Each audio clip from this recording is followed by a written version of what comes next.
Y es que el Departamento de Estado de Estados Unidos anunció la designación de 6 cárteles mexicanos de la droga como organizaciones terroristas transnacionales. Se trata del cártel de Sinaloa, cártel Jalisco Nueva Generación, Cárteles Unidos, cártel de Noreste, cártel del Golfo y la Nueva Familia Michoacana. Ese decreto tiene que ver con acciones extraterritoriales, esas no las aceptamos. A pocos días de haber asumido funciones, el presidente de los Estados Unidos declaró organizaciones terroristas a los cárteles mexicanos de la droga, lo que eventualmente podría significar el empleo de la fuerza militar al interior del territorio de México. La ley que faculta al presidente norteamericano acciones militares en territorio extranjero fue aprobada como consecuencia de los atentados del 11 de septiembre y utilizada contra Afganistán, Irak, Yemen, Somalia, entre otros. Esta ley ha sido criticada al interior de los Estados Unidos porque permite al Ejecutivo su uso discrecional. Aunque los expertos afirman que es poco probable una acción militar estadounidense en territorio mexicano, sin embargo, tratándose de Donald Trump, es una probabilidad si tenemos en cuenta que su gobierno no ha descartado el uso de sus ejércitos para anexar Groenlandia o recuperar el control del Canal de Panamá. Cuando se habla del tráfico de sustancias, por reflejo nos viene a la mente nombres de cárteles mexicanos y colombianos, rostro de traficantes de esos países con alta exposición mediática, y en menor grado del Perú o Bolivia. Pero es muy poco lo que se conoce de cómo operan las organizaciones dedicadas al tráfico de estupefacientes dentro de los Estados Unidos. Sería ingenuo pensar que el tema de traficar con sustancias prohibidas es propio de países de América Latina y que los países consumidores son solo consumidores. La existencia de organizaciones encargadas de la distribución de sustancias ilegales al interior de los Estados Unidos fue develada por Jesús Esquivel, un destacado periodista mexicano, en su libro Los narcos gringos, que causó impacto por revelar la existencia de este tipo de organizaciones criminales que no es propia de países como México, Colombia o Perú. Como les pone Jesús Esquivel, también existen al interior de los Estados Unidos. En esta edición de Punto de Agenda, y tomando como referencia la investigación de Jesús Esquivel, autor de Los narcos gringos, trataremos el tema el narcotráfico en los Estados Unidos. Hola a todos, sean todos bienvenidos, empezamos.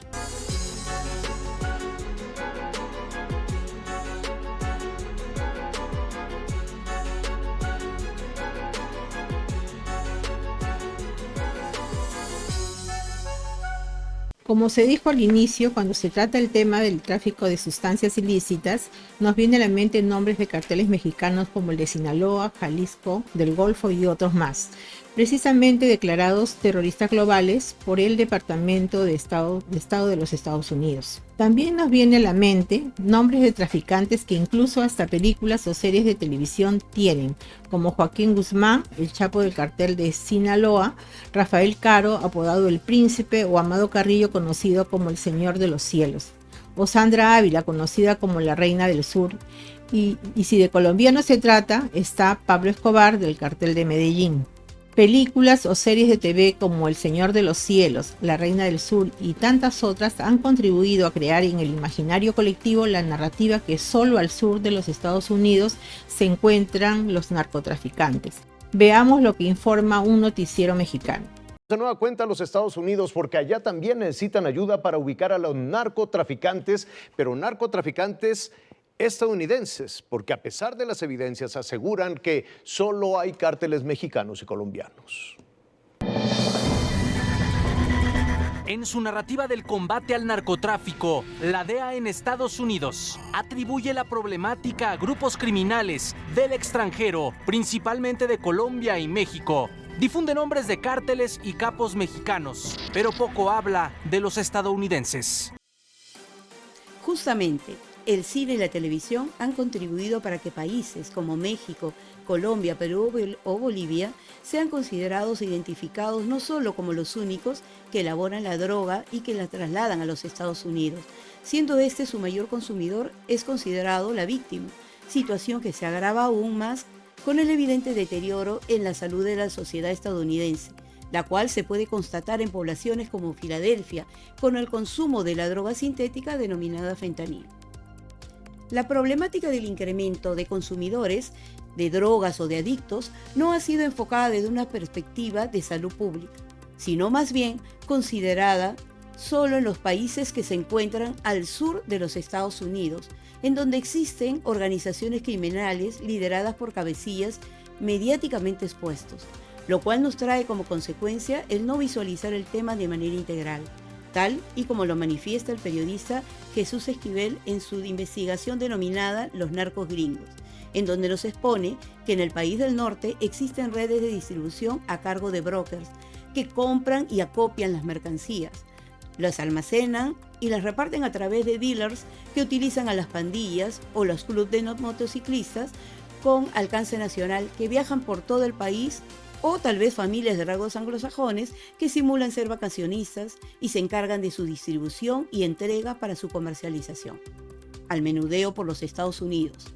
Y también se encargan del transporte de las remesas de dinero, producto de la venta de las cantidades menores de $10,000 que pueden libremente pasar por los controles aduaneros o ser enviados a través de mensajería por estar dentro de los límites legales permitidos. Pero, ¿quién es Jesús Esquivel, el investigador al que hemos hecho referencia?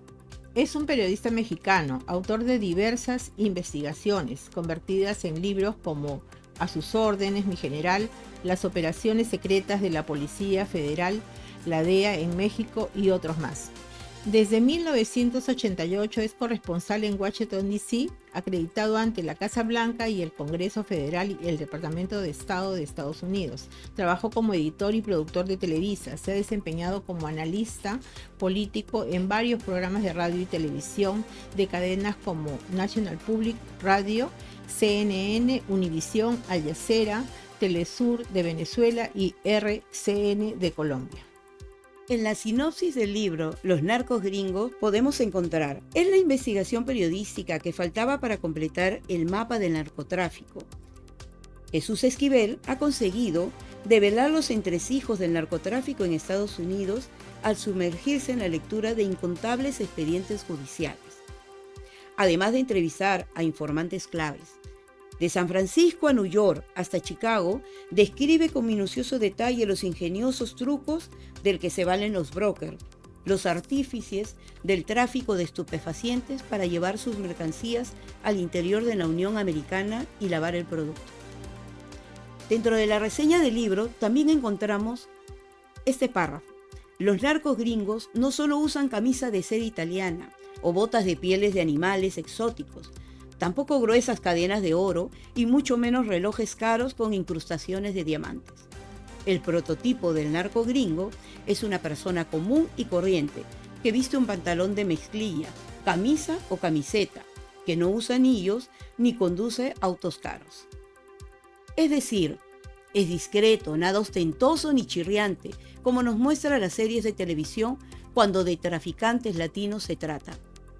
En ello, se puede observar que los noticieros mexicanos estuvieron muy activos con el tema, por lo que los invitamos a ver un breve pasaje de uno de aquellos informativos. Salvador Frausto, bienvenido como cada lunes. Oye, hay una crónica que es buenísima y más en este momento, en medio de esta tensión comercial que se originó a partir del fentanilo y que Estados Unidos dice, pues aquí no hay cárteles, pero traes una crónica que dice que sí los hay. Así es, Pedro. En Dominga traemos la crónica de que los cárteles gringos sí existen y trafican fentanilo. Mi compañero Oscar Valdera se dio a la tarea de investigar en los registros de la DEA y de agencias norteamericanas, así como con varias fuentes que conocen el asunto, y descubrió que desde 2017 la DEA tiene muy claro cómo operan, dónde operan estos cárteles gringos, encabezados por capos estadounidenses blancos que tienen en su estructura básicamente gringos de apellidos gringos, Smith y demás. Designar a los cárteles como organizaciones terroristas le abre la oportunidad al gobierno mexicano de acusar a los fabricantes de armas de los Estados Unidos, que son los que abastecen a los cárteles mexicanos, como cómplices del delito de terrorismo. Así lo señaló Javier Oliva Posada, catedrático de la Facultad de Ciencias Políticas y Sociales de la UNAM, quien explicó que el nuevo gobierno deberá tomar medidas en contra de las armerías por su complicidad con los cárteles de la droga. Además, esa complicidad, según el experto, alcanzaría también al sistema financiero. Veamos lo que anunciaba el mismo Jesús Esquivel antes de la decisión del Ejecutivo estadounidense. Ahí está Donald Trump nuevamente hablando de que quiere designar como grupos terroristas a los cárteles mexicanos. Marco Rubio, quien va a ser su secretario de Estado, habló en el Senado y dijo que esa es una herramienta imperfecta porque tiene demasiadas complicaciones. Lógico que quien se va a encargar de la política exterior de Estados Unidos ya se dio cuenta que hacer esta designación implicaría también llamar como grupos terroristas a los fabricantes de armas de Estados Unidos, a los bancos estadounidenses e instituciones financieras que lavan dinero para el narcotráfico y por igual a estadounidenses que ayudan a vender las drogas que producen o trafican los cárteles mexicanos. No es tan sencillo como se ve. Por eso la presidenta Claudia Sheinbaum ha dicho que prefiere cooperación antes que actuar en consecuencia. Y es que hay que tomar un poco de calma para esperar lo que va a hacer Trump, porque no todo es tan fácil y no todo lo que se dice se hace. Hasta la próxima y ahí nos vemos. La afirmación que en los Estados Unidos también existen organizaciones de traficantes coincide con lo publicado en el portal del Departamento de Justicia de los Estados Unidos, donde precisamente se lee que las estrategias de ese departamento tienen como objetivo interrumpir y desmantelar las organizaciones de narcotráfico al interior de los Estados Unidos, su infraestructura financiera y sus redes de distribución. Existe un trabajo de investigación de Jonathan Roset de la Universidad de Florida y Roberto Cepeda Martínez de la Universidad de México sobre la guerra contra las drogas y la cooperación internacional, que describe el caso colombiano e ilustra la ruta del comercio y distribución. La investigación resulta interesante porque aborda los enfoques y estrategias de diversos gobiernos de los Estados Unidos de cómo combatir el tráfico, destacando el enfoque de Obama, quien entendió que el problema tenía que ser tratado a través de una cooperación entre los países. Obama comprendió que no podían seguir siendo los policías del mundo. Tenemos una entrevista con Frank Casazulca, licenciado por la Universidad San Martín de Porres en Ciencias de la Comunicación, magíster en Ciencia Política por la Universidad Católica, experto en políticas de control de drogas, candidato a doctor en Ciencia Política también por la Universidad Católica. Desde octubre de 2020 es director de Asuntos Técnicos de la Comisión Nacional para el Desarrollo y Vida sin Drogas.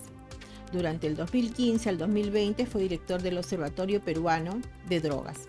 Adelante con la entrevista. Gracias, Blanca. En estos momentos nos encontramos con el magíster Frank Casazulca, experto en control de política de drogas. Bienvenido, magíster, a Punto de Agenda. ¿Cómo estás, Graciela? Encantada de estar aquí con todos los amigos de Punto de Agenda. A sus órdenes. Como primera pregunta, ¿qué tan eficaz ha sido el combate de las drogas desde la perspectiva político-militar en el Perú? Bueno, en mi parecer, los resultados no han sido los más efectivos e eficientes esperados, ¿no?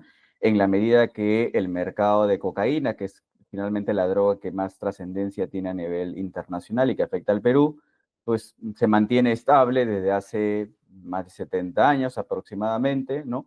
Y a pesar del esfuerzo, de los operativos, de las acciones de control, pues no necesariamente eso ha implicado una reducción en los cultivos de hoja de coca y tampoco ha resultado en menos cantidad de producción o de comercialización de drogas cocaínicas, ¿no? Por lo tanto, no ha habido ningún resultado efectivo que nos haga suponer que este mercado se está venciendo al narcotráfico o está desapareciendo, ¿no? Sobre los programas de cultivos alternativos, ¿considera que estos dan resultado? No, por el contrario, ¿no? Siguiendo un poco a la pregunta anterior, pues en principio este mecanismo de incentivo económico como la sustitución de cultivos o el desarrollo alternativo tendría resultado en la medida que ayude a reducir el mercado de las drogas. No hay una reducción en el mercado de las drogas, por lo tanto, no ha tenido ningún tipo de efectividad. Además que detrás de la concepción de estos programas, ¿no? Digamos, perdura la idea que, digamos, cualquier producto lícito como el cacao y el café va a ser capaz de desincentivar, ¿no? a un producto, aunque de naturaleza ilícita, pero altamente rentable, ¿no? Y cuyos precios se mantienen, digamos, casi siempre en crecimiento, con cierto nivel de estabilidad, a diferencia de productos como el cacao, el café, entre otros, que más bien son bastante volátiles en el mercado y muchas veces han entrado en procesos de crisis, ¿no? Entonces, no existe ningún mecanismo que nos haga suponer de que la forma en cómo están planteando la estrategia de desarrollo alternativo haya sido efectivo, eficiente para los intereses del control de las drogas, ¿no? Desde su perspectiva, ¿existen cárteles al interior de los Estados Unidos? De ser afirmativa su respuesta, ¿cómo operan estos? Sí, en los Estados Unidos evidentemente hay carteles, digamos, destinados justamente a poder acopiar la producción, acopiar la droga que se distribuye en los países de Centroamérica y que surge en muchas ocasiones de los países andinos o de Sudamérica, así como también aquella droga que se produce en los Estados Unidos, principalmente asociadas a los opioides, ¿no? A nivel de su distribución. Sin embargo, no es la única organización o el tipo o modelo de organización que operan en los Estados Unidos, ¿no?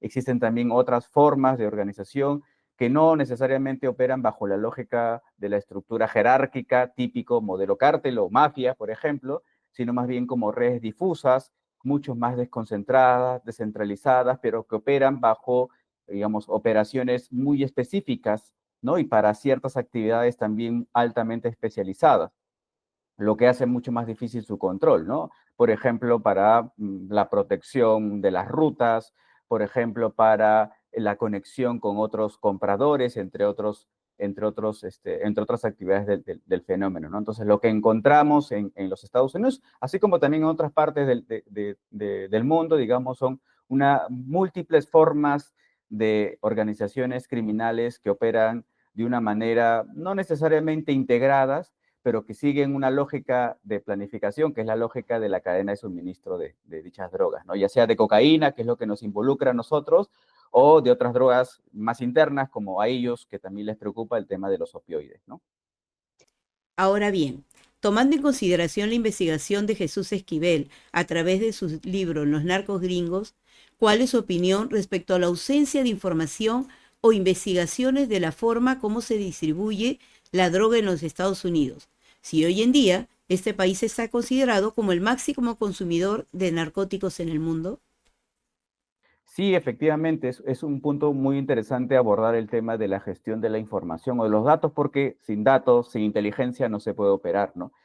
Es verdad que los Estados Unidos es uno de los países modelos, quizás entre los que más han desarrollado y mejor generación de información para la toma de decisiones de política criminal, digámoslo así, en este caso de política antidrogas, ¿no?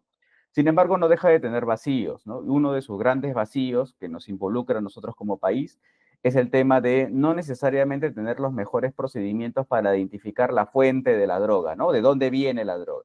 Por ejemplo, para el caso de la cocaína, ¿no?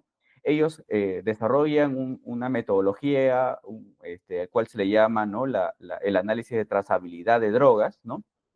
En donde les permitiría identificar de dónde viene, si viene de Bolivia, si viene de Ecuador, si viene de Perú, ¿no? Pero esta metodología tiene muchas limitaciones, ¿no? Y muchas deficiencias. En principio, porque digamos que se nutre de la información de la droga decomisada, ¿no? El problema de esa droga decomisada o secuestrada, como el término que utilizan muchas veces en esos lares, es que, digamos, está asociado a los puntos en donde están realizando los operativos de detención o los operativos de incautación, ¿no? El gran problema es que, claro, hay que recordar que los Estados Unidos tienen un amplio mecanismo y de relaciones con Colombia y no necesariamente tanto con el Perú y con Bolivia, ¿no? Eso hace que, obviamente, los puntos en donde suele controlar los Estados Unidos son aquellos puntos en donde están, digamos, o tiene un vínculo de trabajo con Colombia, y eso hace que muchas veces ellos digan que la mayor cantidad de droga que se consume o que se distribuye en los Estados Unidos viene de Colombia, cuando la realidad nos dice que no necesariamente es así, ¿no? Es muy probable que mucha de la droga peruana está llegando a los Estados Unidos y no necesariamente está siendo decomisada, controlada en todo el trayecto de distribución desde el puerto del Callao hasta los grandes puertos de los Estados Unidos, ¿no?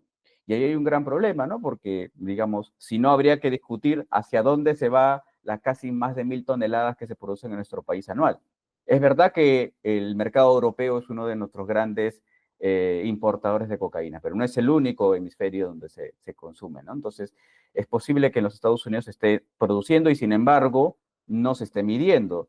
¿Y eso afecta nuestras relaciones diplomáticas y de cooperación internacional? Sí, porque los Estados Unidos prioriza la cantidad de sus recursos en función de la cantidad de droga que le llega a su país, ¿no? Entonces, al no suponer que el Perú no sería su principal abastecedor, pues ha reducido sistemáticamente su apoyo internacional para la lucha contra las drogas, tanto a nivel policial como en general a todo el sistema de justicia, ¿no?